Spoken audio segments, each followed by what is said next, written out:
So I'm back with part 2 of my 2015 Let's Test experience report, and decided to take a little bit of a stroll because there was a large group of Segways on the tour that decided to camp out right in front of me.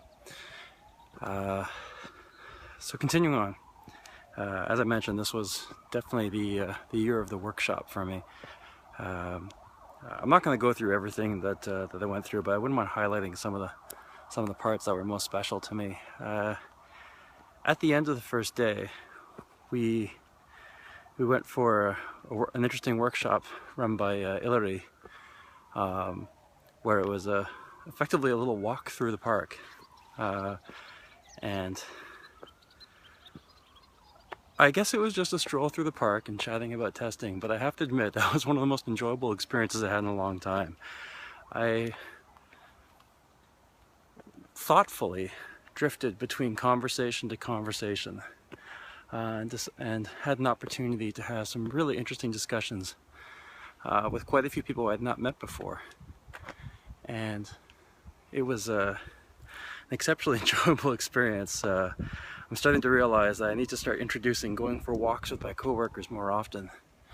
I actually had a very long chat with Laurent Bossavi, who is someone I've always had tremendous respect for, but I've never had a chance to chat with him, and that may be one of my highlights actually from this conference. I'm breathing hard because I'm going up a lot of stairs. Maybe I'll pause for a second. And I have to thank Hilary for this, because I think that I've sort of I think that I've adapted to my current work surroundings, where I work quite far away from many other things. I'm not taking enough opportunities to go for outings with my coworkers, and it reminded me just how enjoyable a casual stroll is with someone, and how much more comfortable it is, for example, to have a conversation with someone while walking beside them, and how context changing around you continuously causes the flow of conversation to really take pathways you hadn't expected. For example, as I was actually doing this experience report, I started reading up on something here in Prague. It's called the Hunger Wall. The Hunger Wall, this is a myth, but it's a myth I happen to like. I went and looked it up, that this wall was built around the 1300s by one of the kings during a time where there was no jobs, no food. And what he decided to do was to ask the people to build this wall in the name of defense. But the key purpose of the wall was, in fact, to give the people a sense of purpose. That people needed, he didn't want to just give people money, he wanted them to have a feeling that they had a sense of purpose, that they were contributing. And that wall, to me, represents a lot of the findings that I had from some of the workshops around teamwork from this particular Let's Test. I'm going to stop here because I'm starting to breathe hard, because apparently I'm an old man, I'm out of shape. And I don't think I would have thought about that if I weren't walking around up here sharing my thoughts with you. So, yeah, Hilary, I owe you one. Maybe a beer, maybe two. Oh, I definitely have to talk about Duncan Nesbitt's workshop on Cynefin. Two things I discovered. One, it's not Cynefin. I've been saying something wrong openly in public for a long time. It's Cynefin.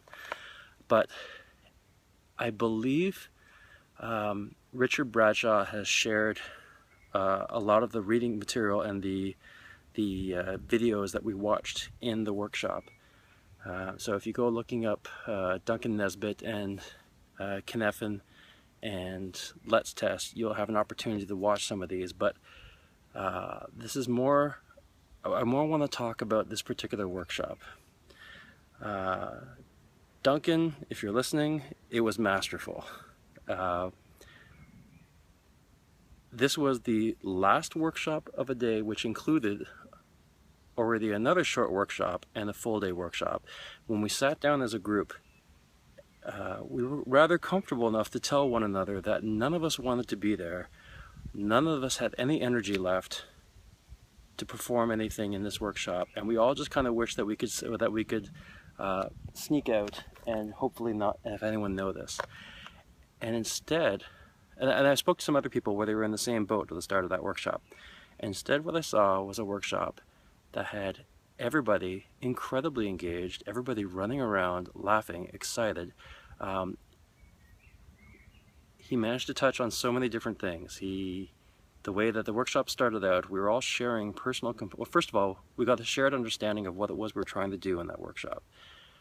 We understood what was the point of the workshop and how that might benefit us and why this could be of value.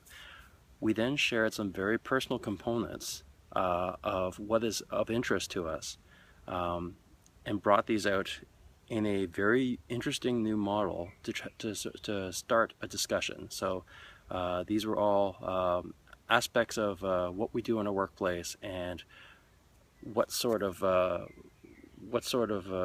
situation we feel we are in each one of those little sticky notes that we had to describe it.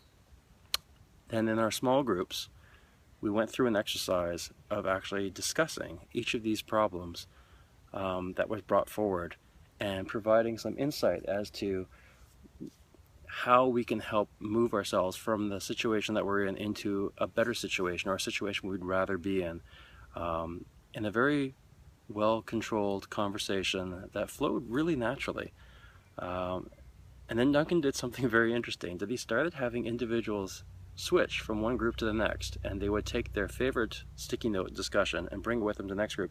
So now you not only had a different group of people who have been a little bit more experienced in terms of performing this sort of analysis, giving a second piece of opinion, but even the person who brought the problem over to the next table probably changed their story somewhat because they had more information and they had a better way of thinking about it. And yeah, I found myself going from being drained to being energized in what was probably one of the best structured workshops I've ever taken part in. So Duncan, thank you. You've given me lots of ideas, and I don't know what to do with this information you've put inside my head, but I'm going to do something with it. So I appreciate that.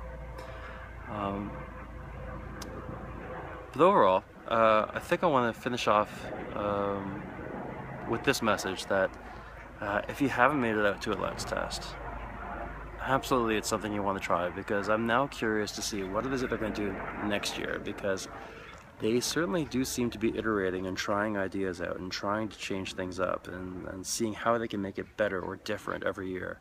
An interesting challenge I think that's going to be coming up for them is there's some really excellent things that they've done already in the past, and with new people attending Let's Test, they may really appreciate those things, even though they feel that they have to continuously keep changing it for the people who keep coming back. So it's going to be interesting to see how they balance that.